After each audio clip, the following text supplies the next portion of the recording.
اللہ تعالیٰ نے ختم نبوت صلی اللہ علیہ وآلہ وسلم کی برکت سے جو اپنے محبوب صلی اللہ علیہ وآلہ وسلم کی مبارک دعوت کا کام امت کو ٹرانسفر کیا تھا، کنتم خیر امۃ اخرجت للناس تأمرون بالمعروف وتنہون عن المنکر وتؤمنون باللہ، تم سب سے بہترین امت ہو جو لوگوں کے نفع کے لیے نکالے گئے ہو، نیکی کا حکم دیتے ہو اور برائی سے روکتے ہو اور اللہ پر ایمان رکھتے ہو۔ ایمان کا ذکر اللہ تعالیٰ نے تیسرے نمبر کے اوپر کیا۔ پہلے نمبر پر نیکی کا حکم دیتے ہو، پھر برائی سے روکتے ہو اور اللہ پر ایمان رکھتے ہو۔ اس میں ایک لطیف سا اشارہ تھا کہ اللہ پر ایمان لانے کا حق وہی شخص ادا کر رہا ہے جو نیکی کا حکم دیتا ہے اور برائی سے روکتا ہے۔ جب تک یہ معاملہ نہیں ہوگا اس وقت تک اللہ تعالیٰ کے لیے اس کی کمٹمنٹ، حمیت شو نہیں ہوگی کہ اس کے لیے ترجیح اول اللہ کی ذات ہے۔ اسی لیے قرآن و سنت میں بے شمار جگہ اس چیز کو ایمفسائز کیا گیا، اور اس میں جو ضربۂ سنام ہے، ٹاپ آف دا لسٹ، وہ سورۃ العصر ہے، جس میں اللہ تعالیٰ نے کامیابی کے لیے 4 بنیادی شرائط بتائیں کہ کم از کم یہ جس میں ہوں گی وہ آخرت میں اللہ کے حضور کامیاب ٹھہرے گا۔ الا الذین آمنوا، پہلے تو اللہ تعالیٰ نے فرمایا کہ زمانے کی قسم ہے کہ پوری انسانیت گھاٹے میں ہے، یا زمانہ گواہ ہے اس بات پہ کہ پوری کی پوری انسانیت گھاٹے میں رہی ہے۔ اکثریت لوگ تو گمراہی ہوئے، انبیاء کرام کی دعوت پر بہت کم لوگوں نے لبیک کہا، لیکن جنہوں نے کہا ان کو اللہ تعالیٰ نے پھر ذکر کیا، والعصر ان الانسان لفی خسر، زمانہ گواہ ہے اس بات کے اوپر، قسم ہے زمانے کی کہ انسانیت اوورآل گھاٹے ہی میں ہے۔ الا الذین آمنوا، اب یہ وہ 4 شرائط شروع ہو رہی ہیں، سوائے ان کے جو ایمان لے آئے، وعملوا الصالحات، اور نیک اعمال کیے۔ یہ بہت آسان کام ہے جی، کیونکہ اگلے 2 کام اتنے مشکل ہیں، ان کی نسبت سے دیکھا جائے تو یہ بہت آسان کام ہے۔ ہاں اگر اسے آپ ایبسولوٹلی دیکھیں تو یہ بھی مشکل کام ہے۔ وہ اگلے 2 کام کون سے؟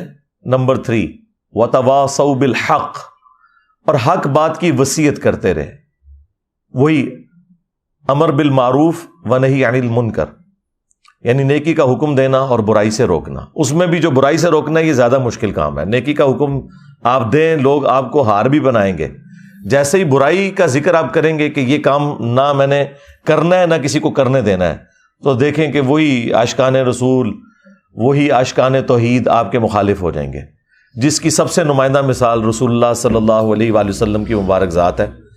یعنی ایک شخص 40 سال تک مکے کے لوگوں کی آنکھوں کا تارا ہے، اور ایک دعوت توحید بلند کرنے کے اوپر یہ حال ہو گیا ہے کہ ان کو اپنی جان بچا کر رات کے وقت ہجرت کرنی پڑی ہے اسی شہر سے جہاں ان سے بڑھ کر کوئی محبوب نہیں تھا، اور اس کی سب سے بڑی نشانی یہ تھی کہ لوگ آپ کو صادق اور امین کہتے تھے، اور اپنی امانتیں، اس زمانے میں بینک تو نہیں ہوتے تھے، تو سیکیورٹی کے لیے آپ کے پاس رکھواتے تھے کہ بھئی یہاں جمع کروا دی تو سمجھو محفوظ ہوگی، یہ شخص نہ کسی کو دغا دے گا، نہ کسی سے جھوٹ بولے گا، نہ کسی کے ساتھ فراڈ کرے گا۔ تو اگر رسول اللہ صلی اللہ علیہ وآلہ وسلم کا یہ سٹیٹس ہے تو باقی تو شاہی کوئی نہیں، پھر سیدھی سی بات ہے۔ اور چوتھی شرط بتائی، وتواصوا بالصبر، پھر صبر کی تلقین بھی ساتھ کرنی ہوگی، یعنی یہ آپ کو ساتھ بتانا ہوگا کہ حق گوئی کا اینڈ رزلٹ جو ہے وہ تکلیف ہے، اس کے بغیر تو اللہ تعالیٰ نے چھوڑنا نہیں ہے۔ اس لیے آپ دیکھیں کہ انبیاء کرام علیہ السلام کے اوپر اتنی تکالیف آتی ہیں۔ یہ جو آپ کو وائزین بتاتے ہیں نا کہ اللہ کے راستے پر چلنے کا الٹیمیٹ انجام یہ ہے کہ انسان کو کوئی سکھ نصیب ہو جاتا ہے دنیا میں، تو یہ بالکل آپ کو غلط بتاتے ہیں۔ ہاں یہ بات درست ہے کہ دنیا میں آئی ہوئی تکلیف برداشت کرنا آسان ہو جاتا ہے، اور یہی ہے فی الدنیا حسنہ۔ فی الدنیا حسنہ کا یہ مطلب نہیں ہے کہ آپ کو تکلیف نہیں آئے گی، ورنہ تو انبیاء کرام علیہ السلام کو کوئی تکلیف نہ آتی، ان کے اہل البیت علیہ السلام کو کوئی تکلیف نہ آتی، ان کے جانثار صحابہ کرام علیہم رضوان کو کوئی تکلیف نہ آتی، لیکن ان کی تکلیفیں جب ہم دیکھتے ہیں تو ہم تو ان کے مقابلے میں شاہی کوئی نہیں۔ یہاں تو پھر بھی لاش گھر واپس آ جاتی ہے. آپ ذرا امیجن کریں کہ جو صحابہ کرام اور تابعین جنگ یرموک میں اور قادسیہ میں اتنی دور گھر سے 1000 کلومیٹر 1500 کلومیٹر گئے, اور جو راستے میں بھی فوت ہوئے اور جو میدان جنگ میں شہید ہوئے, تو ان کی قبریں وہیں بنتی تھیں. وہ لاشیں واپس نہیں آتی تھیں, نہ آ سکتی تھی, ظاہر ہے وہ پھر لاش ڈیکمپوز ہونا شروع ہو جاتی ہے. آج کل تو ہمارے پاس چونکہ ہوائی جہاز کا سفر ہے, ڈی فریزر موجود ہیں, اور یہ سارے کے سارے سرد خانوں والا سلسلہ شروع ہے, تو اس لیے اس زمانے میں تو ایون امیر حمزہ آپ دیکھ لیں, وہ تو مدینہ شریف کے بالکل ساتھ غزوہ احد کا میدان ہے, ان کو مدینے میں نہیں لا کے دفن کیا گیا, وہیں احد کے میدان میں ان کی قبر بنی ہے.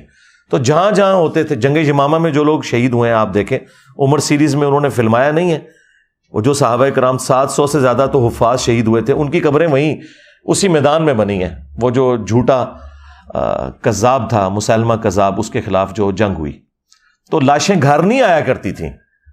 تو آپ اندازہ کریں, اس کا مطلب ہے کہ صحابہ کرام جب بھی گھروں سے نکلتے تھے تو وہ واقعی الوداعی ملاقات ہوتی تھی. وہ آپ والی نہیں جو آپ حج اور عمرے پہ جاتے ہیں, آپ تو ملاقات اس لیے کر کے جاتے ہیں نا کہ بتا کے جائیں کہ میں چلے آ جائیں, اور ساتھ یہ میسج دیتے ہیں کہ جب میں واپس آؤں گا تو پھر مبارک کے لیے میرے گھر آنا ہے, ادروائز میں پوری زندگی اپنے دل میں تیرے خلاف بغض چھپا کے رکھوں گا کہ تو آیا نہیں تھا مبارکباد دینے. لیکن ادھر تو بھائی معاملہ ہی کچھ اور تھا.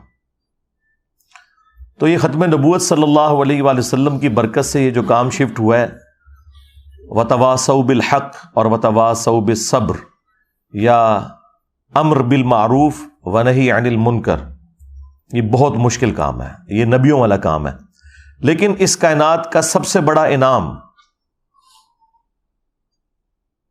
وہ ہے انبیاء کرام کا جنت میں پڑوس, جو انسان خود حاصل کر سکتا ہے محنت سے. اس سے بڑا بھی ایک انعام ہے, لیکن وہ انسان محنت سے حاصل نہیں کر سکتا. وہ یہ ہے کہ انسان کو اللہ تعالیٰ پیغمبر بنا دے. یہ وہبی ہے, یہ کسبی نہیں ہے, یعنی اللہ کے عطا کرنے پر ہے. اس کے علاوہ جتنے بھی مراتب ہیں وہ محنت سے حاصل ہو سکتے ہیں. آپ دیکھیں, اگر صحابہ اور اہل بیت رضی اللہ عنہم اجمعین وعلیہم السلام اجمعین کو یہ اللہ تعالیٰ نے خصوصیت دی ہے کہ انہوں نے نبی الاسلام کا قرب پایا اور وہ امت میں بہترین لوگ ٹھہرے, لیکن جنت میں انہیں بھی رسول اللہ کا پڑوس ملنا ہے, اور آپ بھی حاصل کر سکتے ہیں. جنت میں سٹیٹس برابر ہو گیا, ہاں مراتب وہاں فرق ہو سکتے ہیں, لیکن نبی الاسلام کے پڑوس میں اگر کسی کو آج جگہ مل جائے یا اس زمانے کے بندے کو, at the end of the day وہ برابر ہو گیا, کیونکہ نبیوں کا پڑوس تو مل گیا نا. اور وہ ان لوگوں کے لیے جو نبیوں والا کام کریں گے. اللہ نے یہ کام تو لینا ہے, چونکہ ختم نبوت کی برکت سے اب یہ کام امت سے لیا جانا ہے, پیغمبر کوئی نہیں آنا. تو اب یہ امت کی خوش قسمتی ہے کہ کون کون اپنے آپ کو بھرتی کروا لیتا ہے اس کام کے لیے. آواز تو اللہ کی طرف سے لگی ہوئی ہے کہ جس نے بھرتی ہونا ہے ہو جائے, نبیوں والا کام کرے, اور جنت میں اپنے پیغمبر کے ساتھ پڑوس حاصل کر لے صلی اللہ علیہ وآلہ وسلم. اللہم اجعلنا منہم مع النبیین والصدیقین والشہداء والصالحین, آمین. اب خوش قسمتی اس کی ہے جو اپنے آپ کو اس کام کے لیے اللہ کے حضور پیش کر دے, یہ اس کی خوش قسمتی ہے. لیکن کام بڑا مشکل ہے, سیدھی سی بات ہے. اگر یہ کام مشکل ہے تو اب جو لوگ یہ کام کر کے آپ کو آسانی میں نظر آ رہے ہیں نا, تو سمجھ لیں کہ یہ وہ کام نہیں کر رہے. ہاں, چاہے وہ کسی مذہبی جماعت کا کوئی لیڈر ہے یا کسی پولیٹیکل جماعت کا لیڈر ہے, اگر وہ عیاشی کی زندگی, سکون کی زندگی گزار رہا ہے تو آپ سمجھ لیں کہ وہ یہ والا کام نہیں کر رہا. بظاہر آپ کو لگ رہا ہے کہ یہ والا کام کر رہا ہے, لیکن وہ یہ والا کام نہیں کر رہا, کیونکہ اس کام کے ساتھ وہ ساری تکلیف جڑی ہوئی ہیں. اگر وہ ان تکلیف سے نہیں گزر رہا اور دین کا کام کرنے سے اس نے اپنا دنیاوی سٹیٹس اتنا بلند کر لیا کہ پہلے اس کے پاس ایک سائیکل بھی نہیں تھی اور آج اس کے پاس پراڈوز آ گئی ہوئی ہیں, لینڈ لوورز آ گئی ہوئی ہیں, اور پتہ نہیں کہڑی کہڑی گڑیاں نے منوس قسم دی ہیں, من تو نام نہیں ہونا دے آمدے تو کو سنتا رہنا. تو اگر یہ گاڑیاں آ گئی ہیں اس کے پاس اور اس کا سورس آف انکم کوئی بھی نہیں ہے سوائے اس کے کہ وہ دین سے کھا رہا ہے, تو آپ سمجھ لیں کہ وہ نبیوں والے طریقے پہ نہیں ہے.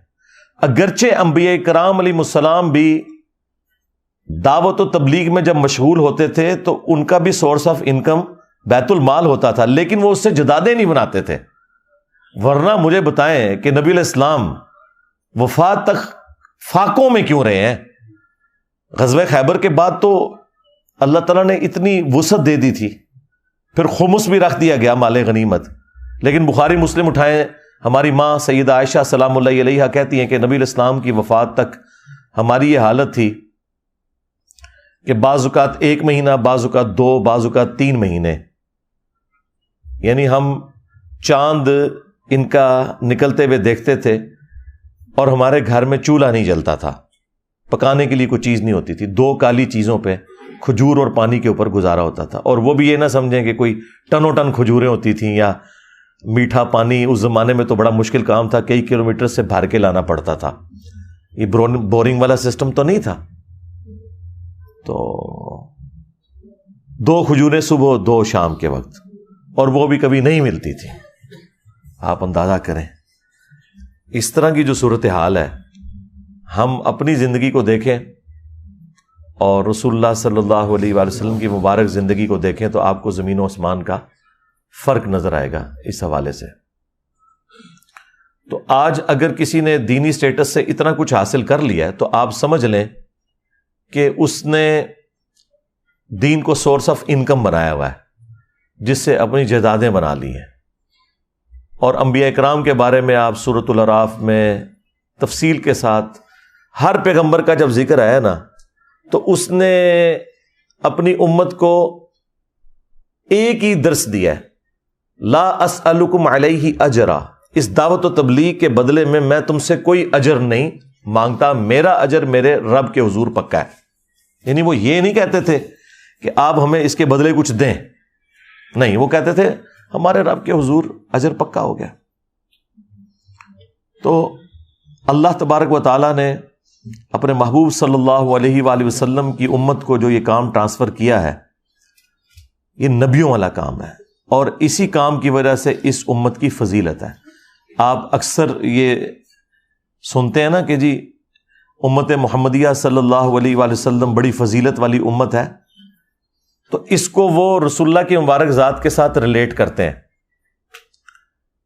کہ شاید اس وجہ سے کہ نبی علیہ السلام کا مرتبہ بہت بلند ہے انبیاء کرام میں. اس وجہ سے نہیں ہے، اس وجہ سے ہے کہ نبی صلی اللہ علیہ وآلہ وسلم پر اللہ تعالیٰ نے ختم نبوت کر کے نبیوں والا کام نبی علیہ السلام کی امت کو شفٹ کر دیا. اصل میں یہ جو کام شفٹ ہوا ہے نا نبیوں والا، اس کی وجہ سے اس امت کا مرتبہ اگلی امتوں سے بڑھ کر ہو گیا کہ وہ جو انڈیویجول لیول کے اوپر انبیاء کرام مختلف علاقوں میں، قوموں میں آتے تھے اور وہ دعوت و تبلیغ کا کام کرتے تھے، ان کے جانثار ساتھی ان کے ساتھ ہوتے تھے. لیکن نبی علیہ السلام کے کیس میں آپ کے دنیا سے تشریف لے جانے کے بعد یہ پوری لیگیسی ٹرانسفر ہوئی ہے آپ کی امت کے اندر. چونکہ کام نبیوں والا ملا، لہٰذا یہ پوری کی پوری امت بنی اسرائیل کے پیغمبروں کی طرح ہے. یہ جو اکثر وہ کہتے ہیں نا جی ان کا مرتبہ جو ہے وہ نبیوں کی طرح ہے، مرتبہ نہیں ہے. انبیاء کے تو مرتبے کو کوئی پہنچ نہیں سکتا. انبیاء کرام علیہ السلام کا جو سٹیٹس تھا دعوت و تبلیغ کا، وہ والا اس امت میں ٹرانسفر ہوا ہے. اس کی وجہ سے یہ امت اگلی امتوں سے ممتاز ہے. جس طرح اگلی امتوں میں ہر قوم، قبیلے اور علاقے میں الگ سے پروفٹ آتا تھا، اس امت میں اب وہ پروفٹس نہیں آئیں گے، بلکہ اللہ تعالیٰ وقتاً فوقتاً ہر جگہ اپنے بندوں کو اٹھائے گا جو نبی نہیں ہوں گے، نبی کے امتی ہوں گے، لیکن وہ کام پیغمبروں والا کریں گے، اور کام اتنا بڑا کریں گے کہ اگر آپ اس کا والیوم چیک کرنا شروع کر دیں نا تو اگلے انبیاء کرام کی جو محنت کا والیوم ہے اس سے یہ بہت بڑا والیوم ہے والیوم کے اعتبار سے. یعنی حضرت نوح علیہ السلام نے 950 سال میں جو محنت کی ہے تو ان کی کشتی کے اندر صرف 78 لوگ بیٹھے ہوئے تھے، اور یہاں ختم نبوت کی برکت سے 350-400 بندہ تو یہاں بیٹھا ہوا ہے اس وقت، اور یہ بھی کسی نبی کی موجودگی میں نہیں. نبی کو دنیا سے گئے ہوئے آلموسٹ 1400 سال ہو چکے میں. تو یہ ختم نبوت کی برکت آپ کو نظر آئی، اور دعوت بھی وہی ہے، اسی پیٹرن کے اوپر ہے، زیرو ٹالرنس توحید کے اوپر.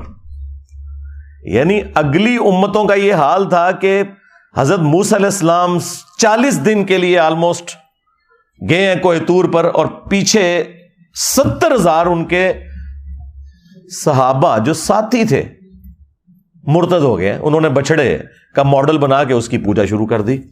ایک دن میں 70,000 وہ قتل ہوئے، اور عام انسان نہیں، حضرت موسیٰ کے اصحاب.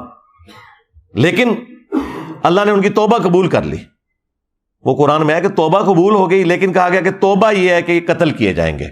دنیا میں اب ان کو رہنے کا حق نہیں ہے، اب ان کو جنت ملے گی، لیکن دنیا میں ان کی گردنیں اترے گی. اور ادھر دیکھیں نبی علیہ السلام کو تشریف لے جائے ہوئے 1400 سال تقریباً گزر چکے ہیں، لیکن توحید اسی طریقے سے ٹنا ٹن ہے، زیرو ٹالرنس ہے.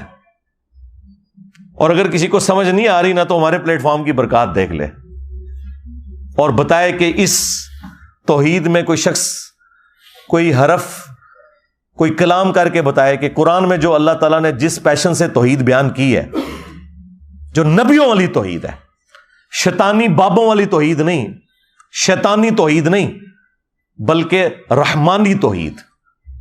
اس کے اوپر میں تفصیلی کئی ایک ویڈیوز میں بول چکا ہوں. تو یہ برکت ہے ختم نبوت کی. بخاری مسلم میں حدیث ہے قیامت والے دن کئی انبیاء اس حال میں آئیں گے، کسی کے ساتھ 4 امتی، کسی کے ساتھ 3، کسی کے ساتھ 2، کسی کے ساتھ 1، اور کسی کے ساتھ ایک بھی نہیں ہوگا. ایک بھی امتی نہیں ہوگا جو ایمان لایا ہو. اب اس اعتبار سے ذرا اس امت کو دیکھیں تو آپ برکات دیکھ لیں. بخاری مسلم دونوں میں حدیث ہے، نبی علیہ السلام نے فرمایا کہ جنتیوں کا نصف میری امت سے ہوگا.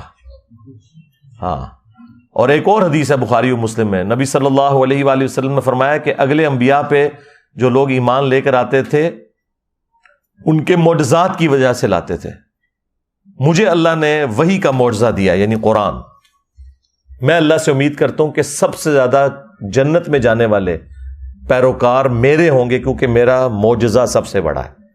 یہ نبی علیہ السلام کا معجزہ قرآن، ٹھیک ہے. اور یہ اتنا بڑا معجزہ ہے کہ یہ اتنی لاڈلی کتاب ہے کہ اس سے پہلے کوئی کتاب اللہ نے محفوظ بھی نہیں کی، اور وہ بھی ختم نبوت کی برکت سے ایسا ہوا کہ چلو نبی تو دنیا میں موجود نہیں ہے، لیکن نبی کا خلیفہ، نبی کا وصی، نبی کا سلیبس وہ اللہ تعالیٰ نے محفوظ کر دیا.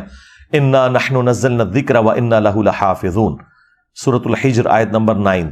بے شک اس الذکر قرآن یاد دہانی کو ہم نے نازل کیا، ہم ہی اس کی حفاظت فرمانے والے ہیں.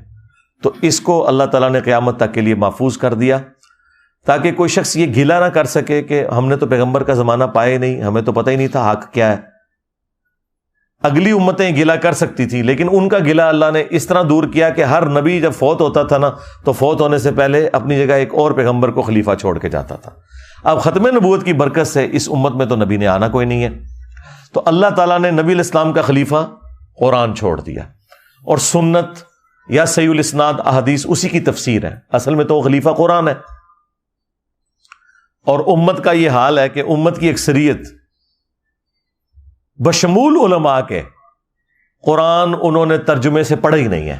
اگر پڑھا بھی ہے تو انہوں نے قرآن کو اپنا امام نہیں مانا کہ قرآن کو ہم اس لیے پڑھیں کہ ہم نے قرآن کے مطابق اپنے عقیدے کرنے ہیں، بلکہ انہوں نے یہ کیا کہ ہم قرآن اس لیے پڑھیں کہ اپنے جو بزرگ بابوں کے عقیدے ہیں نا وہ قرآن میں کہاں ثابت ہوتے ہیں، اور قرآن کی کون سی آیات جو ہیں وہ ہمارے بزرگوں کے عقائد کے خلاف ہے تو ان کا ہم جھوٹا جواب تلاش کرنے کی کوشش کریں. جس کا سب سے بڑا ثبوت ہے کہ 10 20 30 جلدوں کے اوپر قرآن کی تفسیریں لکھ کے لوگ مر گئے، اور حالت یہ ہے کہ پہلے صفحے پہ لکھا تھا ایاک نعبد و ایاک نستعین، اور اس کی تفسیر میں انہوں نے لکھا کہ یا علی مدد بھی ثابت ہے، ہاں یا عبد القادر جیلانی بھی ثابت ہے. یعنی جس بندے نے قرآن کی تفسیر سے یہ نکالا ہے، یعنی جو قرآن میں معنی اچھل اچھل کر باہر نکل رہا تھا وہ اس نے قبول نہیں کیا کہ اللہ تیری عبادت کرتے ہیں اور تجھی سے دعا مانگتے ہیں. ایک تو ظاہری اسباب ہے، وہ تو قرآن میں حکم ہے وَتَعَاوَنُوا عَلَى الْبِرِّ وَالتَّقْوَى وَلَا تَعَاوَنُوا عَلَى الْإِثْمِ وَالْعُدْوَانِ، لیکن ایک ہے دعا کرنا جو اللہ کے ساتھ خاص ہے. تو اب مجھے بتائیں انہوں نے کیا تفسیر لکھی، اور توحید نہیں اگر تو باقی تو ساری چیزیں فارغ ہیں. نہ کسی کی محبت رسول قیامت کے دن اسے نفع دے گی، نہ محبت اہل بیت، نہ محبت صحابہ کرام. ہاں دنیا میں ضروری ہے آپ کو نفع دیں گی کہ چندہ آپ کو زیادہ مل جائے گا، ٹھیک ہے. دنیا پہ آپ ختم نبوت کے نام کے اوپر ڈرامہ بازی کریں، چندے ہتھیائیں لوگوں سے، اور عقیدوں میں آپ کے شرک پایا جاتا ہے، اس ختم نبوت کو چاٹنا ہے جس میں شرک پایا جاتا ہے؟ کیا رسول اللہ دنیا میں اس لیے آئے تھے؟ آپ نے اپنی نبوت کا پیغام یہ لوگوں کو دیا تھا کہ میری وفات کے بعد جو ہے وہ قبر والوں سے مانگنا شروع کر دینا اور پھر ساتھ ختم نبوت کے نعرے بھی لگانا؟ اول چیز توحید ہے، اس کے بعد ختم نبوت اور پھر باقی ساری چیزیں. اور ختم نبوت پہ بھی چشتی رسول اللہ، اشعری رسول اللہ کے بعد تو ہم نے ان کو کتنا ایکسپوز کر دیا، ان کے پاس تو بھاگنے کی جگہ ہی کوئی نہیں ہے. تو یہ سارے کے سارا ڈرامہ بازی چل رہی تھی، اور چونکہ حکومتوں میں یہ لوگ بیٹھے ہوتے تھے، کوئی حق بات کرتا تھا اسے قتل کروا دیتے تھے. یوٹیوب، سوشل میڈیا ہے نہیں تھا کہ بات لوگوں کی دوسرے لوگوں تک پہنچتی. یہ تو اللہ تعالیٰ نے چونکہ نشت ثانیہ اسلام کی کرنی ہے، قیامت سے پہلے امام محمد بن عبداللہ المہدی رضی اللہ تعالیٰ عنہ علیہ السلام کے ذریعے اللہ تعالیٰ نے دنیا پہ اسلام کا غلبہ کرنا ہے.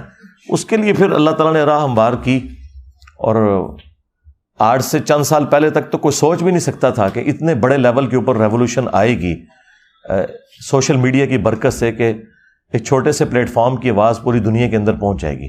اور وہ آپ دیکھ رہے ہیں اللہ کے فضل سے. اور کیا حالت ہے کہ مجھے تو اب نظر آ رہا ہے کہ باقی تو کسی کی کوئی بات دین کے اوپر سننے کے لیے تیار ہی نہیں ہے. ہمارے جو کمپٹیشن پہ بھی لوگ آئے تھے نا، ان میں سے بھی کئی لوگ اب دین کا کام چھوڑ کے وی لاگز بنانے شروع کر دیے. انہیں پتہ چل گیا کہ یار اب ادھر کیسے ہم اپنا جعلی سودا بیچیں گے جب آپ کو خالص سودا فری مل رہا ہے، اور وہ اتنا خالص ہے کہ اس کا ٹیسٹ لوگوں کو بتا رہا ہے کہ باقی سب لوگ فراڈ کر رہے ہیں. تو اب لوگوں نے کیوں وہ فراڈ والی چیزیں لینی ہیں؟ تو جو 2-4 لوگ بچ گئے ہیں مجھے گالیاں نکالنے والے، انہیں بھی میں مشورہ دوں گا کہ آپ جو ہے نا، آپ بھی کیلے صحیح طریقے سے رکھنے کا طریقہ، ہاں، کھیرا کاٹنے کا مدنی طریقہ، یہ چیزیں لوگوں کو سکھایا کریں. دین کا کام چھوڑ دیں یار، آپ لوگوں کا یہ کام ہی نہیں. کیوں؟ ہمارے اس پلیٹ فارم کی برکت سے نہ صرف لوگوں میں یہ اویئرنیس آئی ہے کہ سچائی وہ ہے جو یہاں سے بیان ہو رہی ہے، اس سے بڑھ کر یہ کہ لوگوں میں یہ اویئرنیس آئی ہے کہ باقی جو کچھ بیان کر رہے ہیں نا وہ فراڈ ہی کر رہے ہیں. میرا یہ دعویٰ ہے کہ اس پلیٹ فارم کی برکت سے اب یہ حالت ہے کہ لوگ اگر قرآن و سنت بھی بیان کریں گے نا ہمارے مقابلے پر آ کے، تو آڈینس نہیں ماننے کے لیے تیار ہوگی. وہ کہے گی کہ یہ جھوٹ ہی بول رہے ہیں، کوئی اس طرح کی آیت نہیں ہوگی جب تک کہ وہ خود دیکھ نہ لیں. کیونکہ ظاہر ہے جب انہوں نے آیات پڑھی ایاک نعبد و ایاک نستعین، اور اس سے یالی مدد ثابت کیا، آیت پڑھی واستعینوا بالصبر والصلاۃ، نماز اور صبر کے ذریعے اللہ کی مدد چاہو. اور اس میں سے یہ نہیں انہوں نے بتایا کسی نے آپ کو کہ آپ نے نماز پڑھ کے اللہ کی طرف متوجہ ہونا ہے، صبر کی روش اختیار کرنی ہے تو اللہ کی مدد ساتھ آئے گی، کیونکہ ساتھ ہی لکھا تھا ان اللہ مع الصابرین. صبر اور نماز کے ذریعے اللہ کی مدد چاہو، بے شک اللہ صبر کرنے والوں کے ساتھ ہے.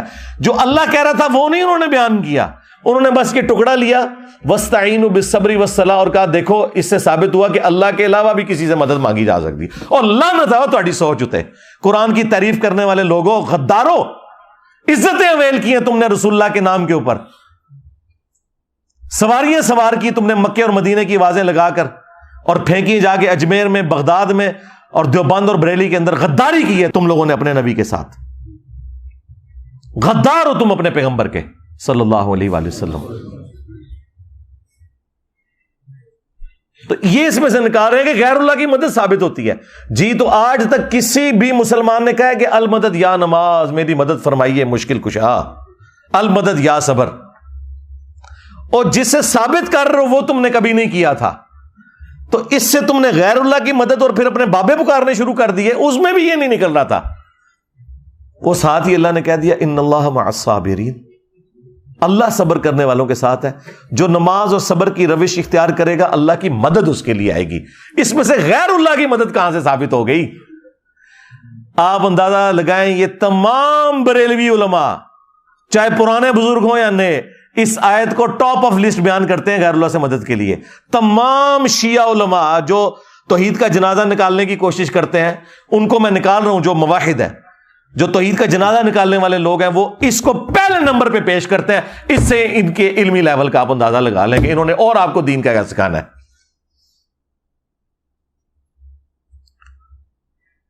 اچھا، کوئی اگر دائی اٹھتا بھی ہے تو وہ غامدی صاحب کی طرح کوشش کرتا ہے کہ پیار محبت سے کوئی بات پہنچانے کی کوشش کریں تو دیکھ لیں لوگوں کو بات سمجھ نہیں آتی. اگر کسی کو آئی ہے تو وہ وہی لوگ ہیں جو پہلے ممی ڈیڈی تھے, پہلے بھی ان کے دماغ میں فطور نہیں تھا, اب بھی نہیں ہے.